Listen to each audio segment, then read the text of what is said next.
Assalamualaikum warahmatullahi wabarakatuh. Saya Rifa Zaira dari Program Studi Pendidikan Bahasa dan Sastra Indonesia, Universitas Riau. Di sini saya akan membahas tentang teori sosiologi sastra. Yang pertama, kita harus mengetahui apa itu teori sosiologi sastra. Teori sosiologi sastra adalah sebuah cabang ilmu sosiologi yang mempelajari hubungan antara sastra dan masyarakat, serta bagaimana pengaruh sosial dan budaya mempengaruhi karya sastra. Teori ini mencoba untuk menjelaskan fenomena sastra dari sudut pandang sosial, seperti bagaimana sastra dapat merefleksikan nilai-nilai dan norma-norma sosial dalam masyarakat. Tujuan teori sosiologi sastra adalah untuk mengkaji hubungan antara teori dengan masyarakat. Dalam konteks ini, sastra dipandang sebagai cerminan kehidupan sosial dan budaya masyarakat yang menghasilkan.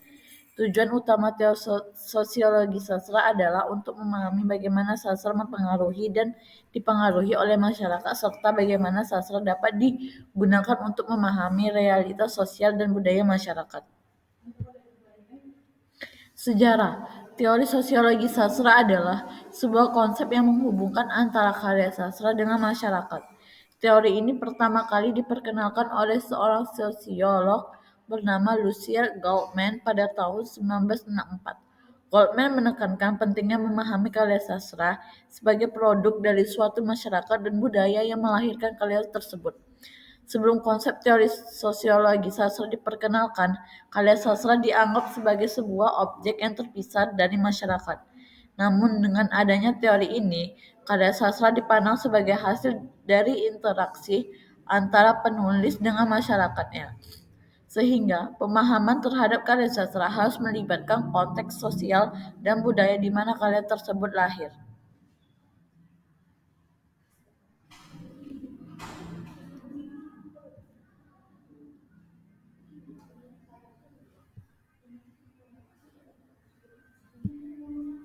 Kesimpulan, dari uraian di atas dapat disimpulkan bahwa teori sosiologi sastra merupakan sebuah teori yang mempelajari kaitan antara karya sastra dengan masyarakat.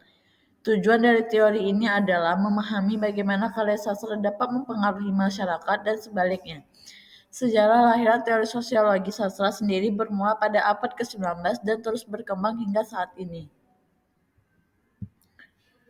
Studi kasus. Novel Patiwangi karya Oka Rusmini merupakan salah satu karya sastra yang dapat dianalisis dengan menggunakan teori sosiologi sastra. Novel ini mengisahkan tentang kehidupan seorang perempuan Bali yang berjuang untuk mengatasi diskriminasi yang dialaminya sebagai perempuan dari kelas bawah dan masyarakat Bali yang patriarki. Dalam analisis menggunakan teori sosiologi sastra, dapat ditemukan beberapa aspek yang dapat dianalisis dalam novel ini. Karakterisasi tokoh. Dalam novel Patiwangi terdapat karakterisasi tokoh utama yang kuat dan kompleks. Ia digambarkan sebagai seorang perempuan yang berjuang untuk mengatasi diskriminasi yang dialaminya dalam masyarakat Bali yang patriarki. Dalam analisis sosiologi sastra dapat dianalisis bagaimana karakterisasi tokoh ini merefleksikan kondisi sosial masyarakat Bali pada masa tertentu. Konflik sosial.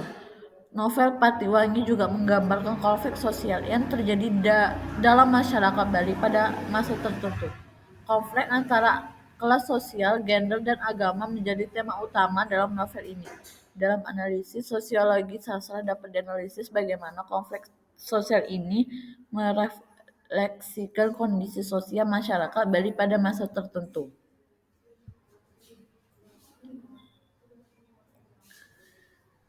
Sekian dari saya. Wassalamualaikum warahmatullahi wabarakatuh.